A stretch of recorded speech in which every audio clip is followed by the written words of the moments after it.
All right, today we're working on the Tiguan. This is a 2014 R-Line. So I've got to do rear brakes and rotors. So let's get started.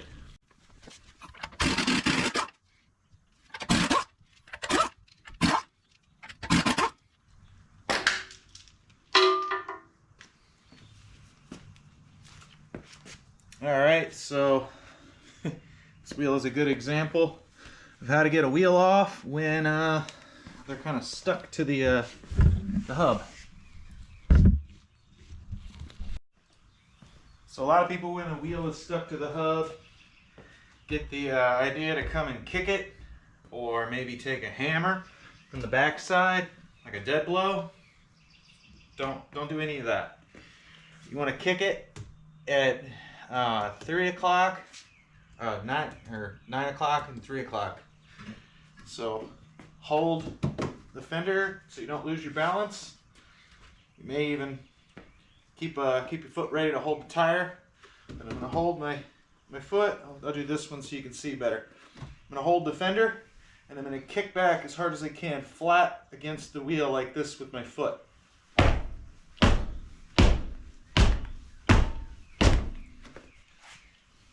So you can turn the wheel a little bit.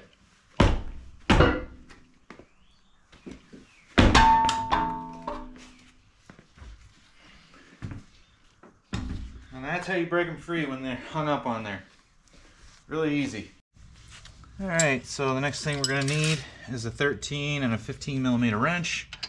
A 15 to hold this nut, and a 13 to loosen this one.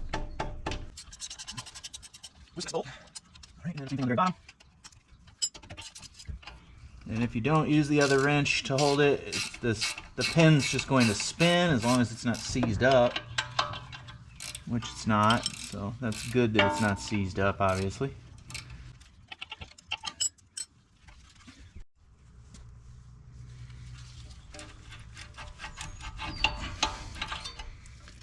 Work this off here. And I gotta set this off to the side. Kind of balance it there on the arm there. Don't really want to pinch this hose.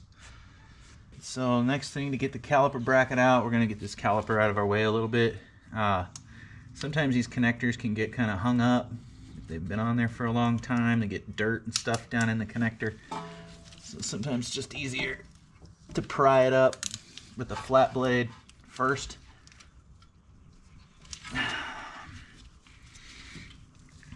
Sometimes they really get hung up bad too.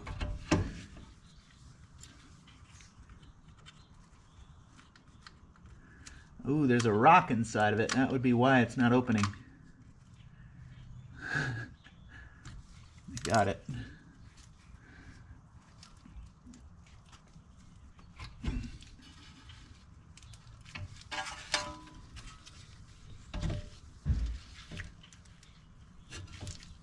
There we go. So there's actually a rock down inside of between here, and so this little tab, when you push on the back of this, it lifts this little tab up, but there was a rock inside of here and that was preventing this tab from coming up.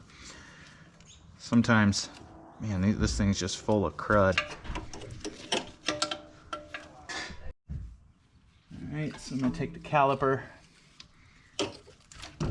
There's nowhere really great to set it on this car. Sometimes you can hang it from a spring, but this doesn't have a spring above the shock there, so there's really nowhere great to set it. It's completely out of your way.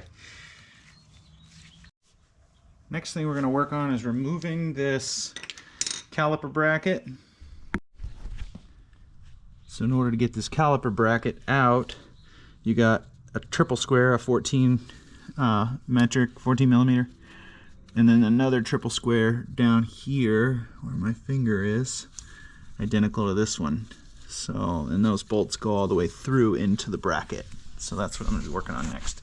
One thing you want to look at too is your brake pad wear. So kind of put this one off a little too long, but I knew we were going to have to replace the rotors, so You know, it's a local car that we really only drive locally anyway.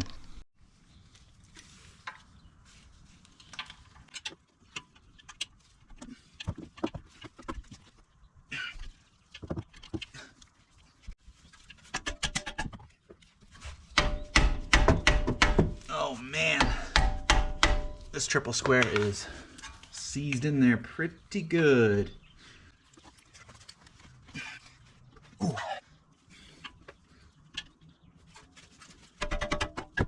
Sometimes hitting it with a hammer works.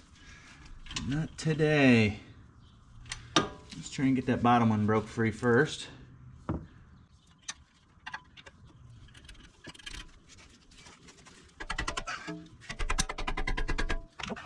Well, we're gonna have to come at it with an impact.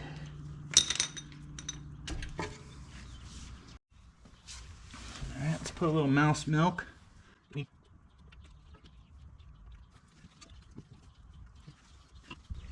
Alright, to get in here, I'm going to come in from the bottom side. Just use a long extension on my impact with a wobble socket.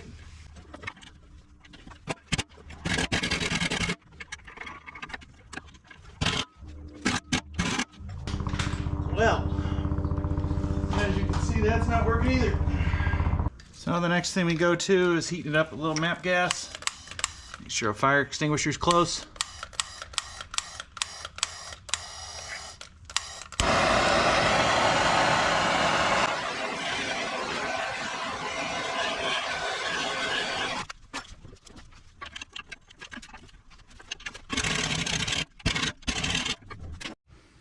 Alright, I went ahead and raised the vehicle up a bit.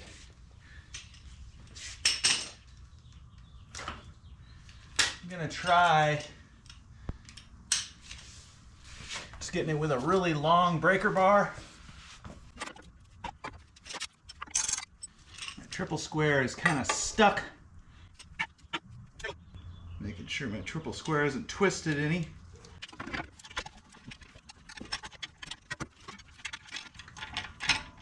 You want to make sure your triple square is fully engaged. Sometimes you unfortunately do have to do this where you raise the car up as high as you can. This is where having a two-post lift would be sure be nice right about now.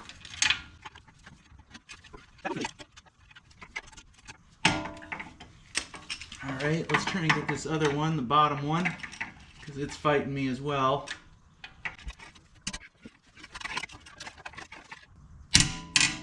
There we go.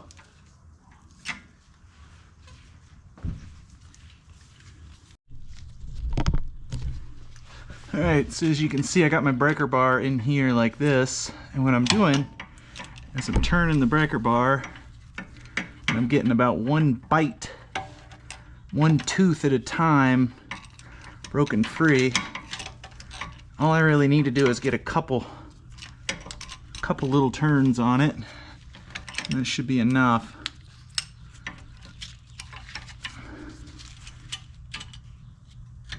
Okay, there's that one. I gotta get up top and get the other one just a little more so I can kind of reach in and feed it in from over here, or if you had a helper.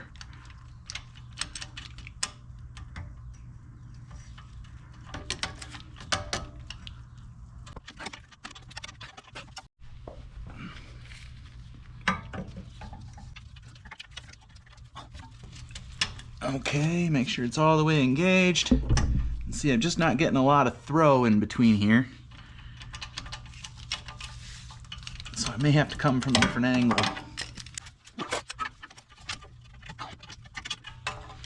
There's no right or wrong way to get this thing. It's just however you can get it.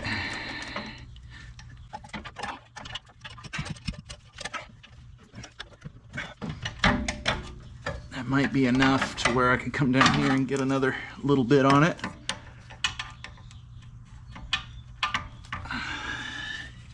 Not a lot of room to work in here, unfortunately. Okay. Yeah, there we go. All right, it's free.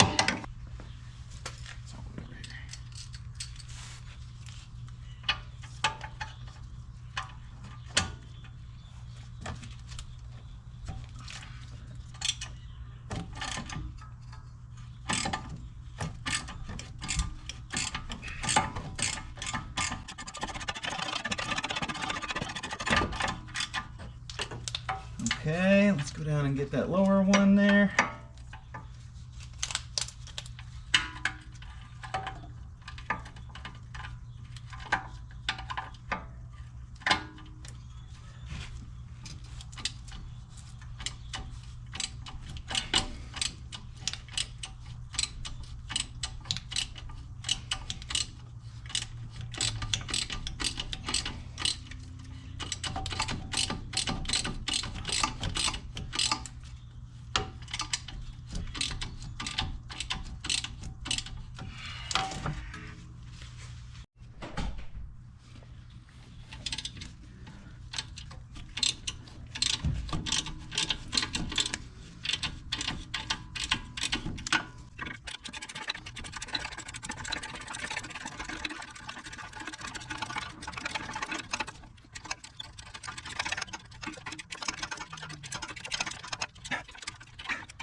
Oh man, I'm hoping I can get this bolt out the rest of the way by hand because I'm binding up against a support arm here.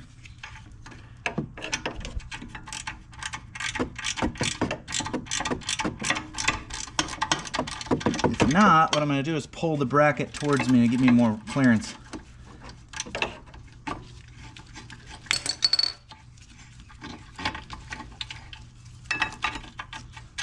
Oh my, I think we found out why. There's been a corrosion on that. Okay.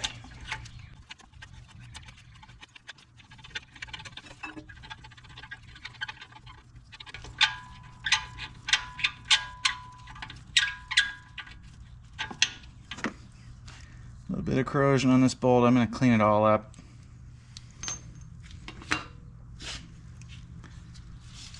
As you can see, this pad is done. So that's the backing plate. That's the backing plate. A lot of the material's gone. So when you find something like this, where you've been grinding metal on one side, but not on the other, it usually indicates there's an issue with the caliper. So this pad was either binding up, or these pins weren't sliding, which doesn't seem to be the issue at all. These pins move freely. The boots aren't torn. So I wouldn't suspect that. I would suspect it just, this pad got bound up here.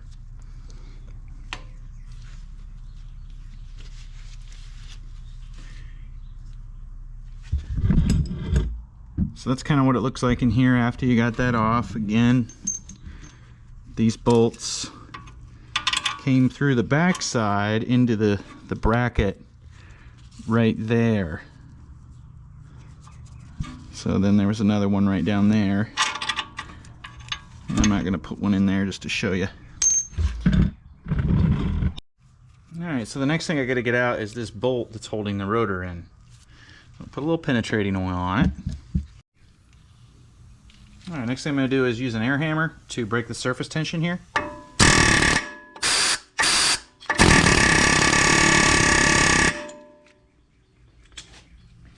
And this is a T30.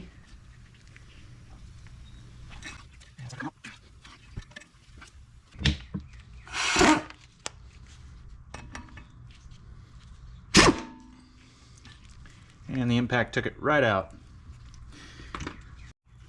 Alright, so these rotors like to get so fused up that you really don't even know where it ends or what part you're actually removing.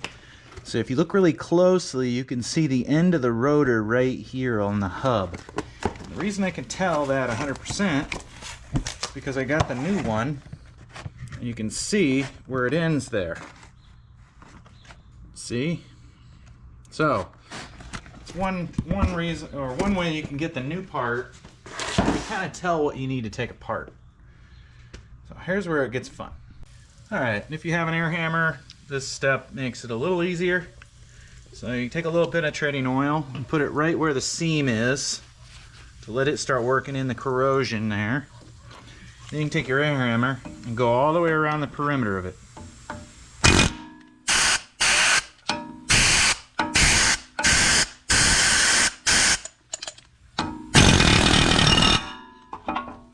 And and it bounces right off. The other way you can do it is taking a dead blow and hammering on it. And you can hammer on this side. Be careful that you don't smack the heat shield. If you need to come from this side to hammer it outward, you can, but you got to do it in between the heat shield where the caliper would mount. But I like the air hammer. And now, one thing to note, you can clearly see where the caliper bracket mounts right there. Alright, we're going to take a wire brush, clean this up.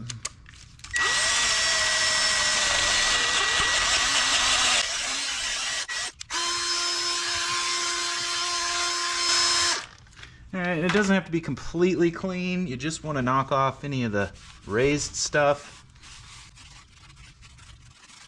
You really need this surface here and this surface here fairly clean. You can just kind of run your finger along it and make sure you don't feel any high spots.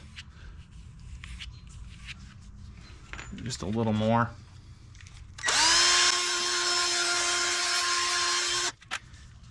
Now bear in mind, if you take all of it off, it's just going to rust really fast because they put a conversion coating, a sacrificial coating on here, usually zinc plated, to keep it from corroding. Obviously, most of the zinc plating's gone if it's corroded, so it doesn't really matter too much. But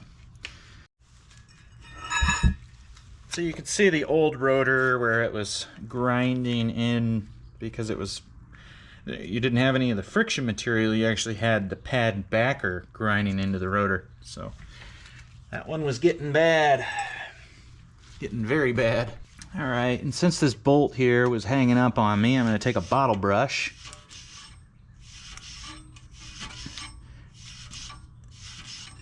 If you really want to get it crazy clean, you can also take your bottle brush, take a set of side cutters, cut it off, and chuck it up in your drill.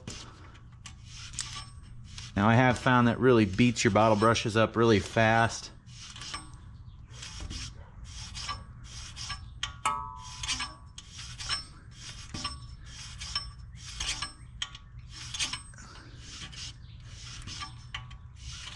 This is just a brass bottle brush. Alright, as far as the bolt goes, I'm just going to take a nylon brush. This is actually nylon and not steel. Because again, this is going to be zinc plated. And the more you scratch away at that zinc plating, the more it's going to rust up on you. Alright, so I kind of cleaned them up. There's still a little bit on that, but it goes through this hole, so no big deal. We're going to put the new rotor on. And your new rotors are coated usually in oil to keep them from rusting while they sit on a shelf for however long they sit.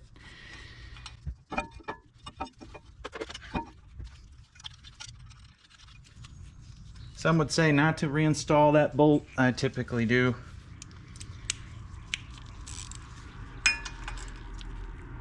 I just don't go crazy tightening it. That's all I need to tighten it right there. Alright, so since there's that oil on there, we're going to go ahead and spin it before we put the pads on and spray it with a little bit of brake cleaner to get that oil off of there. Alright, so we can pop these pads out. And before we go too much crazier here, we need to retract the parking brake. So I'm going to put this bracket back on now that I've got this changed here, my rotor.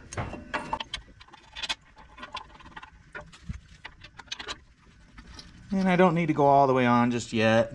I just want it in place to hold my caliper in place. Take the caliper, put it back on, and I could have done this before I started too. So I have VCDS. I'm going to go ahead and use it to retract the parking brake. You can, on a lot of cars, jumper these two pins on the back of the caliper with 12 volts and run it back. This one, I have VCDS, so I'm just going to go ahead and use it. Alright, the next thing I'm going to do is hook up my battery tender. I've got one out here, run through the grill. If you don't have a battery tender, on one of these cars. They're really handy to have. So this is just a little Harbor Freight one that I wired up and ran through the grill. Whenever you're using VCDS, it's going to use a lot of power. Because every single module in the car is going to come on. So these cars don't just have a engine control module and a body control module and a transmission control module like most cars. This has quite a few different modules that you'll see when I do my scan. And I just went in and plugged it in and realized I still have the electrical plug disconnected, so you'll get a message. Obviously it won't be able to retract it without it plugged in. So ideally you should do this at the very beginning, but you're going to go into VCDS, put it into your OBD2 port and boot up your computer. You'll come to that screen and you'll first hit select there. Then you'll hit ABS. Go to your fault codes, check for any fault codes. Now it's going to have a TPMS fault code because I get a wheel off. So it's the only code it has though. So I'm going to go ahead and clear that code. Hit done, go back. Close controller, and we need to go into parking brake. Once we're in parking brake, we'll open basic settings. This warning came off the screen, but I just hit OK. In this little drop down menu here, you'll select that, and as soon as you let go of the mouse on here, it's going to start running the motor. So be ready. So I select open rear parking brake. So this is procedure prior to pad change. This is going to run the rotors or the calipers all the way out to allow for space for the new brake pads. And then you can just shut your car off.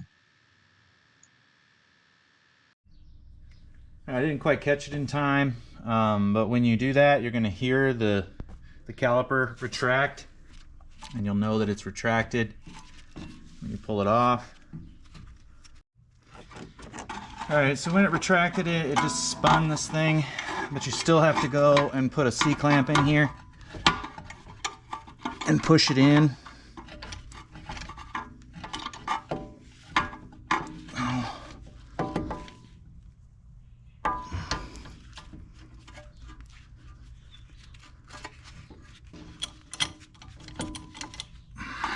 So I just put the C-clamp on there like that.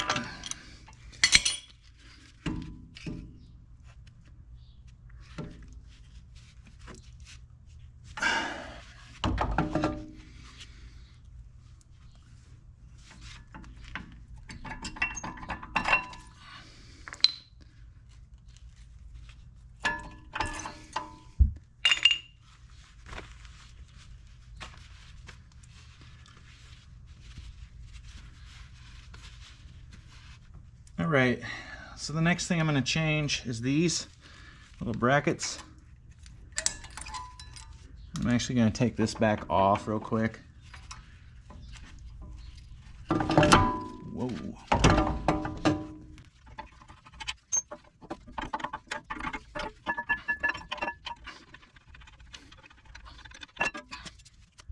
So what you want to do is take these little brackets off.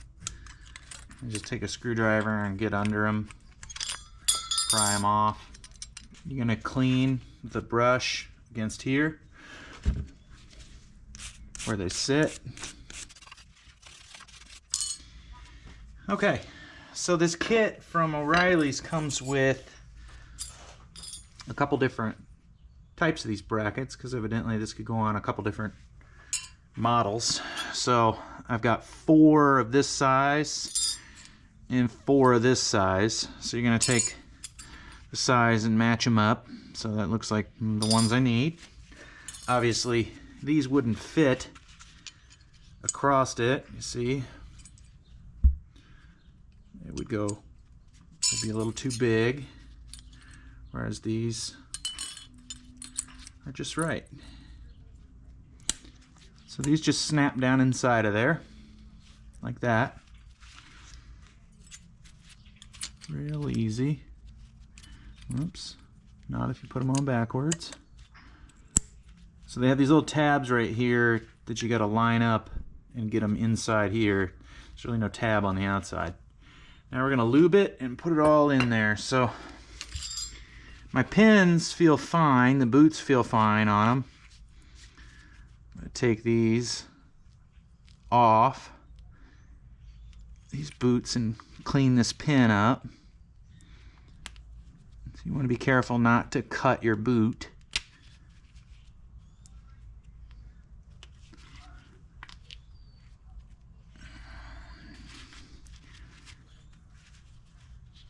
So just pry the boot free. Whoa, don't throw the pin on the ground. Alright, and these boots are real easy to get off. You can just literally just pull it right off. Take a little paper towel and just kind of shove it in there. Twist it around. You can even use a flat blade to kind of shove it a little further in there. And we'll do it again with a clean end of the paper towel. Alright, now I'm going to take my flashlight and look down the bore. I've still got a little bit left in there, so I'm going to take a little bit of brake cleaner. Spray that down in there and kind of let it sit and do its thing. Now, you can replace these. They're not very expensive. If you see them cut, I would highly recommend replacing it. Because what will happen is dirt and grime and water will get down in here and it'll seize your pin. And nothing will wear out your brake quicker than a seized pin.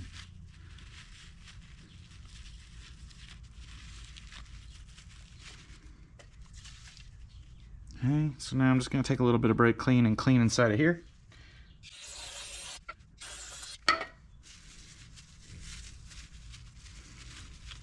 And then with that wet towel, I can clean my pin off. You want to inspect the pin and make sure it's not corroded. If they're corroded, you can buy these pins for really cheap.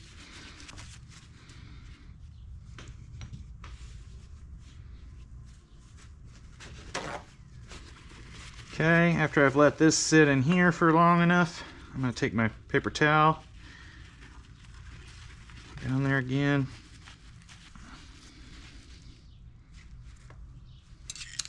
And then one last little cleaning, I can just take this and set it upside down. And rinse out the last little bit.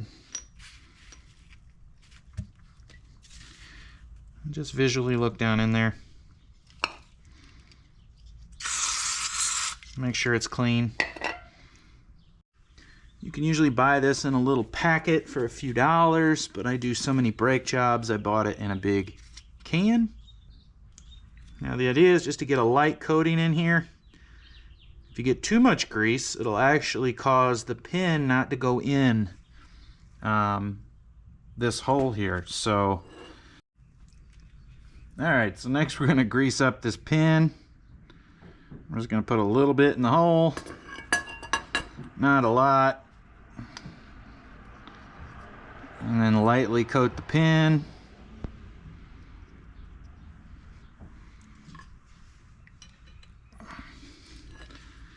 And you want the pin to slide in and out pretty easily. Now if you get too much grease packed in there, the pin won't actually go in. You do kind of want it to retract a little bit because that will also aid in pushing your pads away from the rotor. So if it's doing that, that's no big deal. So you can take a little bit of grease as well. Make sure you don't set this down on an end where it'll pick up grease, but take a little bit of grease and do the inside of this. Make sure it's good and clean.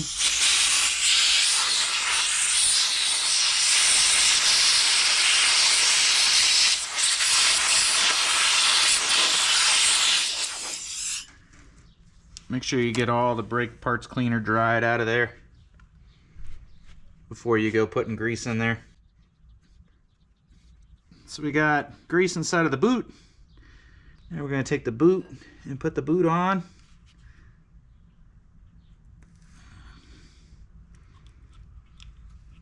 These are really easy boots to get on. Some of them are a pain in the rear. These boots are super easy.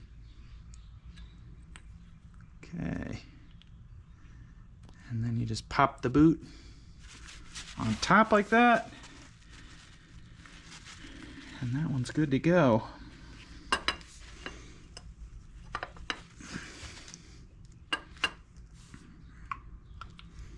All right, let's clean this side. Same process. You just want to go and clean everything up afterwards, wipe up excess grease. And these are import direct pads.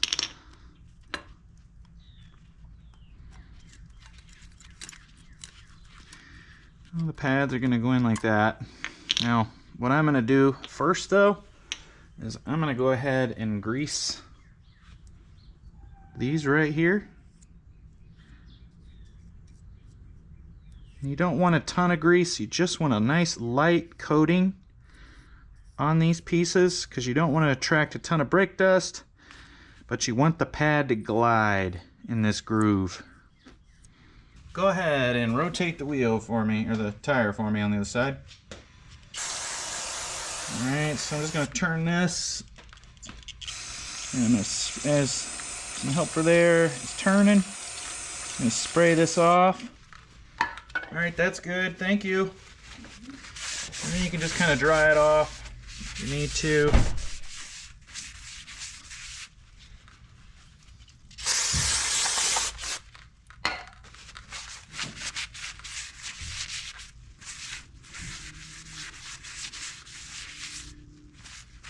Alright, next thing I like to do is put this on, but first you want to try and take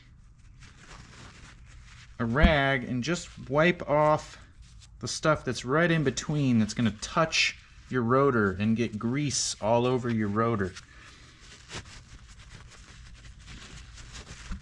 So just take your rag and go in between it.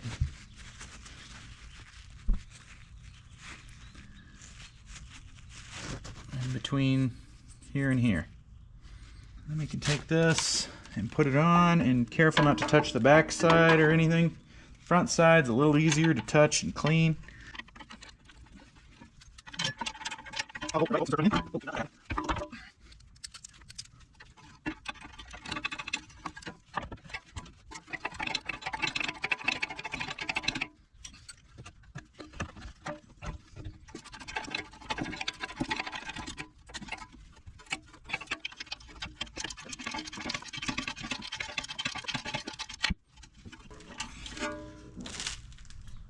Okay, take that till it's good and tight.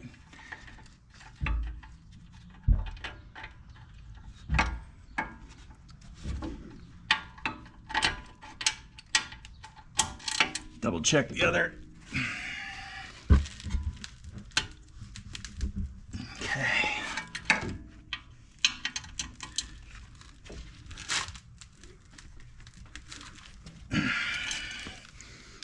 Next thing we're gonna do is put these pads on. I like to take these little ears, take my grease and just get a little bit on these ears. You don't want any on the friction material.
As you can see, there's a lot more meat on these pads. So this is the friction material from here to here. Obviously this is the rotor, and then this is the backer plate. So the backer plate is this here. And these pads have an additional piece that's riveted on there as well. It's an anti-friction material. Back in the day, we used to coat the back of the pads with a spray. I've got a whole can of that stuff. I haven't used it in years.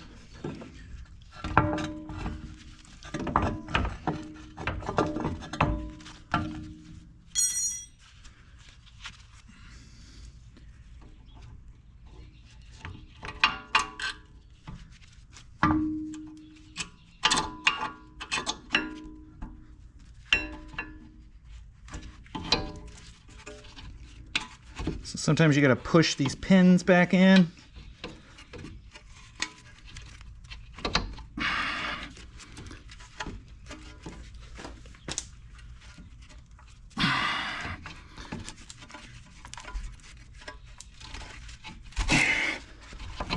To get the caliper on there all the way. All right, this new kit from O'Reilly came with new bolts for these here, with a little bit of Loctite on them.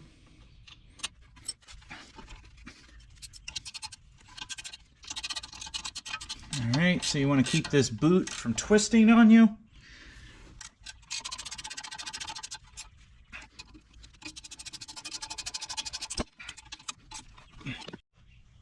All right, go ahead and plug this plug back in. In fact, I'm going to go ahead and clean it off.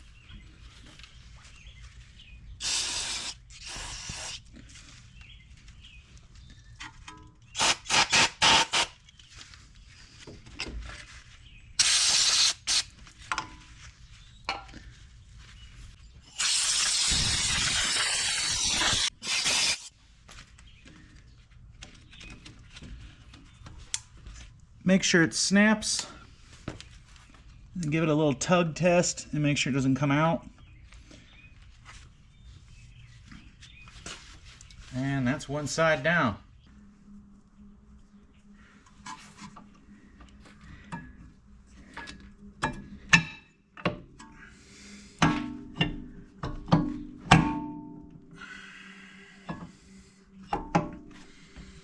Okay, now we can take caliper. Now you're just going to go in here to select control module, and go in, then go into parking brake. Basic settings again, hit OK to that warning, click the drop down menu. Now again, as soon as you let go, right then and there, it's running the caliper back out. That's the sound you're going to hear when it runs that adaptation. That adaptation essentially sets the parking brake for you, so you don't have to do anything. A lot of people hate these electronic parking brakes, but if you get the equipment to do them, they're a breeze. So one thing to note, you could see it on the other rotor, it's developing a little bit of surface rust already because it's super humid today. So we're going to take this out and we're going to bed it properly, so we shouldn't have any corrosion. All right, the last thing I'm going to do is just go through and double check every fastener. Basically look it over, make sure that every fastener is in there tight. I'm not going to put a wrench on it. I'm just going to visually do it because I've already done that a couple times anyway. So I'll do that on both sides. I'm going to take this wheel off and do that, and then I'm going to do that all off camera. But double and triple check all your fasteners are tight.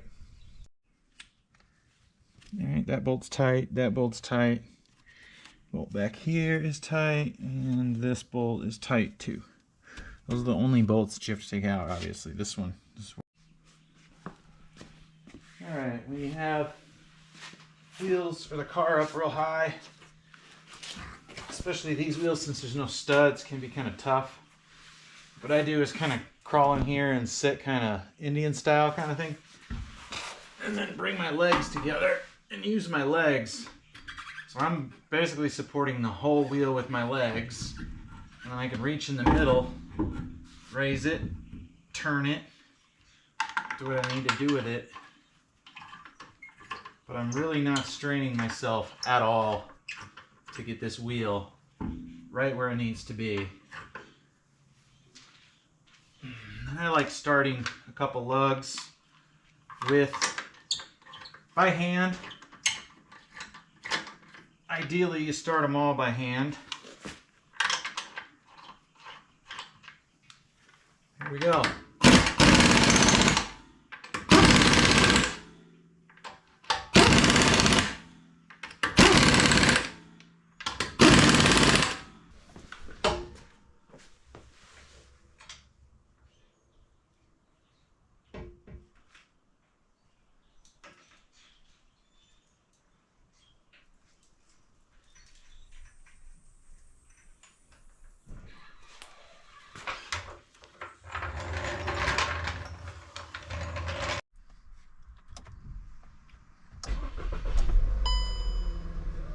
So you will get this error potentially. It should go off as soon as we get rolling.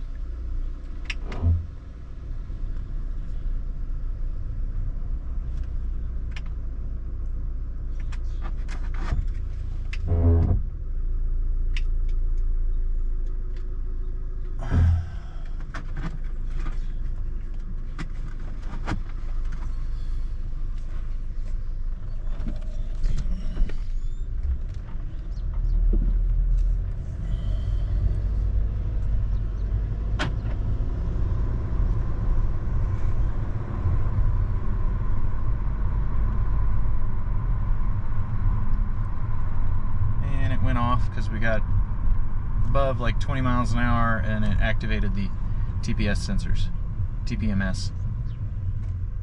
Alright, I can tell you it is a lot quieter not having metal on metal. Alright, so next we're going to go to a place where it's clear enough to bed in the brakes. Alright, so you want to find a clear space where you can kind of get it up to speed. I'm going to bring it up to about 20-30 miles an hour, and then we're going to come almost to a stop. We're going to stop pretty hard. What we're going to do is warm up the brakes. But you don't want to come to a complete stop. Alright. We're going to do this a couple times. This time we're going to go to about 40. This is kind of a bumpy country road. It's not traveled much. Bring it to a stop quickly and not all the way.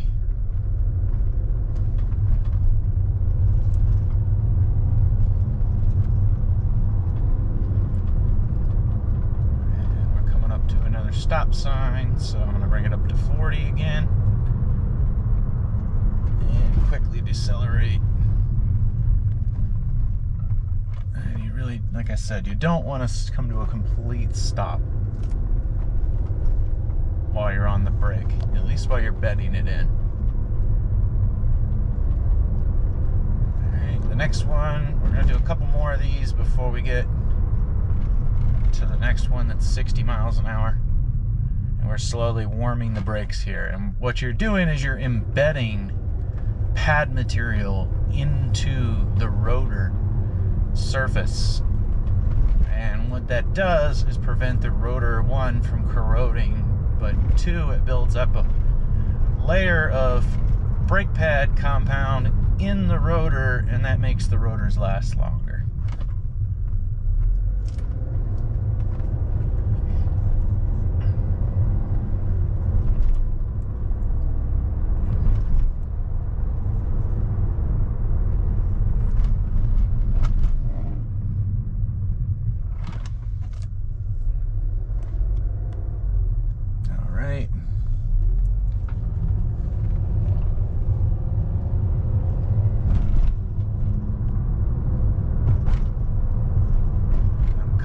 To a street now where I can go 60. I've just got to kind of look for a clear spot where no one's behind me.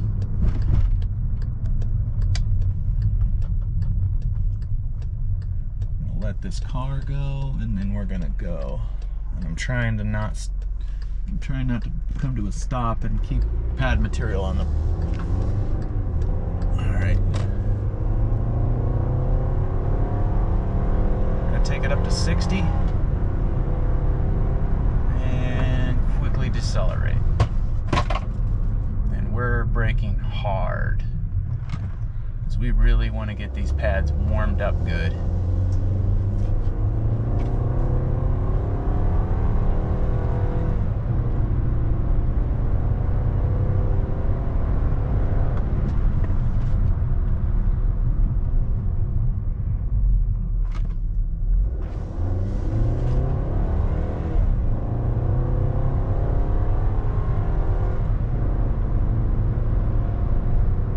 I got somebody behind me now, so I can't do another. Ideally, I do maybe one more.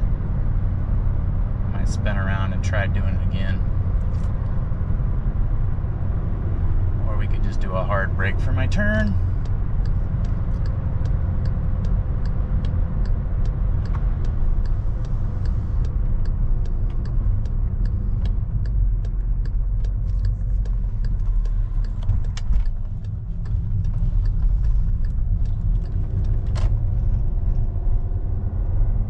That should have gotten the brakes good and warmed up. Now you can kind of just take a normal drive and let the brakes kind of cool back down. Just try not to come to a complete stop while you're on the pad. So while you're on the brake. If you have to, throw it in neutral. If you gotta wait at a stop sign, obviously don't hit someone. But throw it in neutral. Kind of coast to a stop if you can. But now I'm just going to take a nice leisurely drive to cool everything back down. Alright, and if you did it right, you should have cleaned off any of that corrosion on there. They should be good and hot still. I still took a pretty leisurely drive, and they're still at almost 200 degrees, 190 up there.